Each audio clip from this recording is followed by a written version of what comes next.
Hello and welcome back to Bourbon Barrel Talk. I'm your host, Scott Minton. Today we're back in the Brock Bourbon Bar. We're having a little bit of fun, and we are we're drinking some bourbon. We got some bourbon, some whiskeys, we got some ryes. We're gonna do a couple of episodes tonight. We're gonna have a little bit of fun with this type of stuff, and we're just gonna start out by calling Brian a big vat liar. I love it.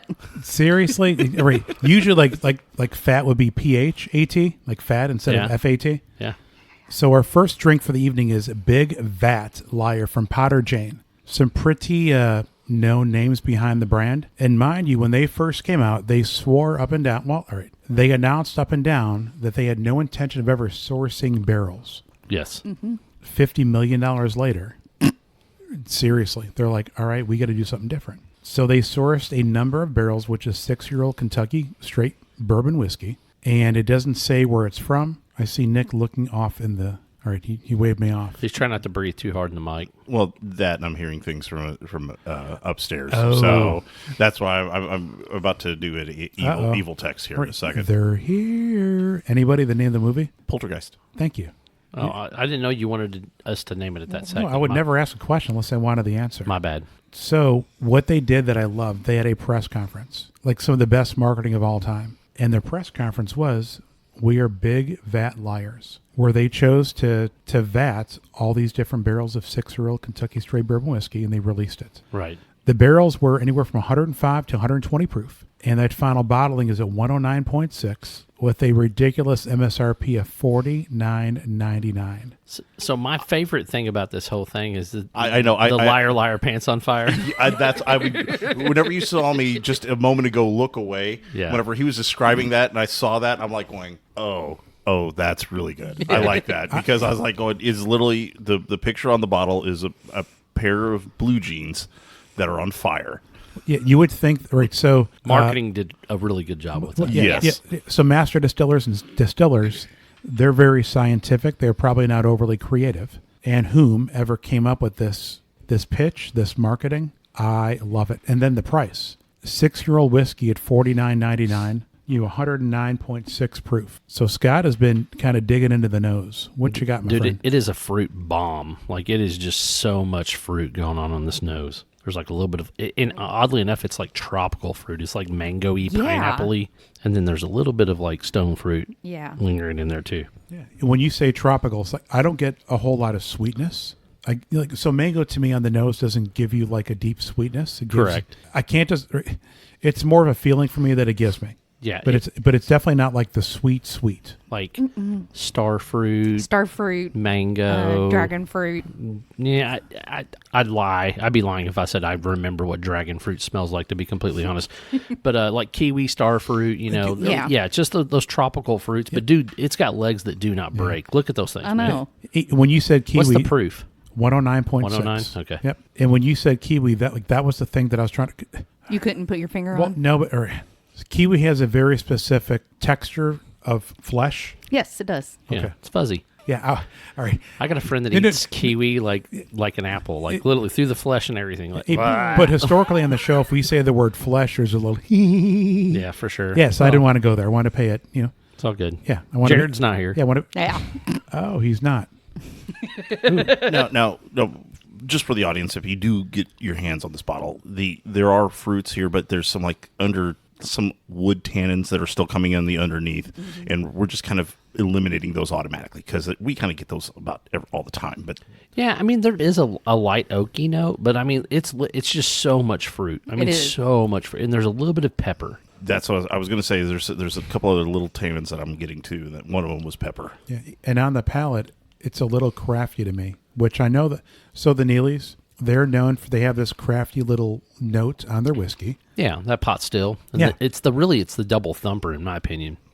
And it's been announced that like none of this is from Neely. And this goes, because to me, like one of the larger, more popular distilleries, at least in Kentucky, is Neely. They've got all different brands and all different this. And I swore that I got some of that funk. Like the Hidden Bar that they released, some of their stuff got a little funky. And I texted a friend, and he's like, I can confirm there is none of that is in here. So that truly makes me curious if there is any pot still that is a part of this. Because when you look at the distilleries that source whiskey, aside from Whiskey Thief, I don't know how many that are doing contract distillation are selling barrels that are using a pot still. And I can see Nick like, like Arsenio Hall, things that make you go, No, I mean that's a great point, because not many of the contract distillers, because the contract distillers want to turn around as much as they can, as quick as they can, because they're looking for the profit. And burn and turn. Yep. Yeah, exactly.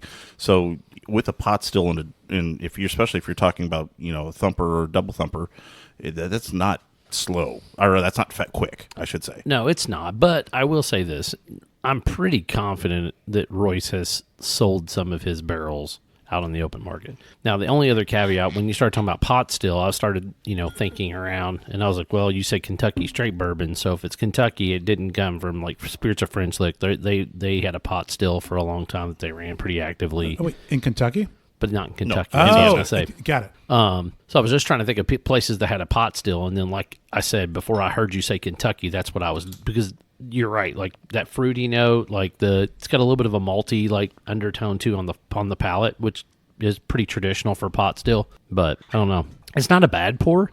It's a little unique though. All right. So what they released in one of their conferences is 6-year-old high-rye bourbon finished in custom-built wooden vats designed to enhance flavor through oxidation rather than traditional barrel extraction. And I had read, I got to find this thing, because I saw a picture of when they did a very small tasting for a select few, and I saw the word French oak. And I'm going to find this thing, because to those of you that have been around me. So if they did 6-year-old bourbon, right, if they took that and they threw it into a giant vat or whatever you want to call those vessels, I just call them, what are they, the big plastic totes, right? The totes, or the metal totes. Like, that's what I call them, are totes. Yeah, no, I got you, the totes, but what he was talking about. But if they put wood staves in there to kind of give it a finished edge, right? Like, I can imagine if they put French oak in there, that would make sense. Like, that's probably where some of the legs are crazy on this thing, like insane. And I must say, whenever you said that, I was just taking it, the viscousness of to where it's hanging, and some of that little spice that kind of comes afterwards that I was seeing. I guess Brian is having a good old time with his phone, because he must be doing a lot of AI images right now. But that's real. I was bored at a whiskey place, and I had to use the restroom. Right, but I think that was that kind of that tingle, that little, sometimes that undertone, maybe back of the palate spice that sometimes I get with French oak. That explains a little bit of what I was getting. I was just adhering that to maybe the wood tannins and just that viscousness that we get with the legs that were coming off that, which could explain the French oak. Right. Fruit, tons and tons of floral note. Like, there's just all kinds. I wouldn't be able to pinpoint it if you told me. Like, it's just really, really floral. And for somebody who can typically do that, I can't either. I was about to say, if I could generalize it, the closest thing that we've mentioned in the past, maybe like Field greens. Yeah. Yeah.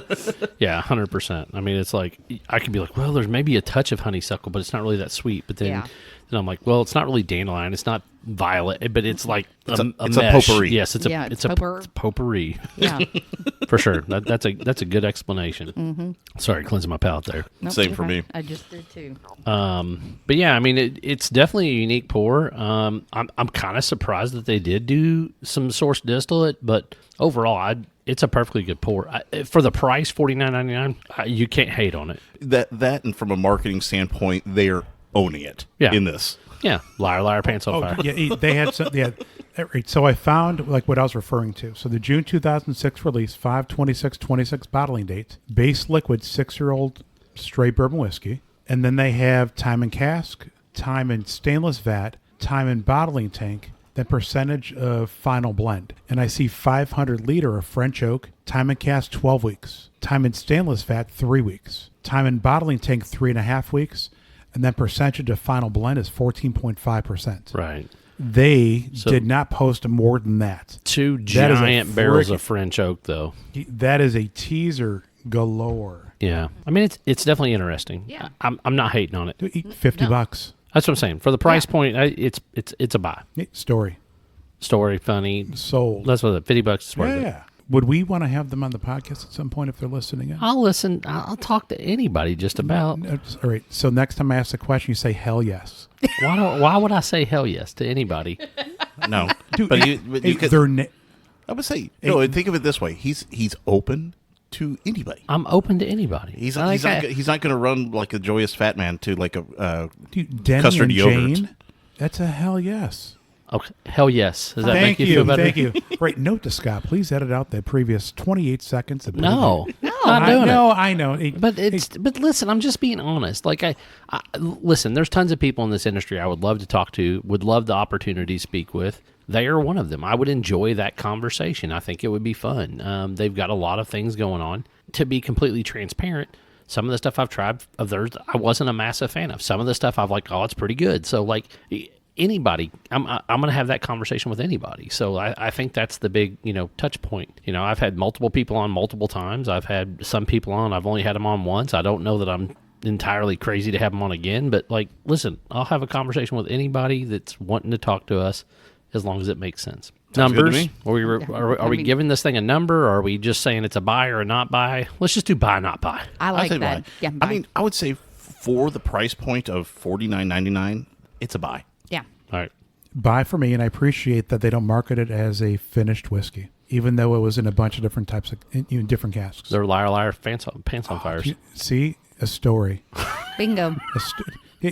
Very seldom does a story actually create the marketing itself. No, you're 100% right. It's smart, it's brilliant, it's funny. Kudos to them. I think it's a buy. I mean, at that price point, you're getting good whiskey at a good proof point. Lingers. It lingers. It's got a lot. I mean, even the more I go back to the nose, it's just a fruit bomb.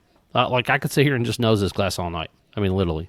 It's got now the longer it's stayed open, it's got a little bit of that tobacco note coming through.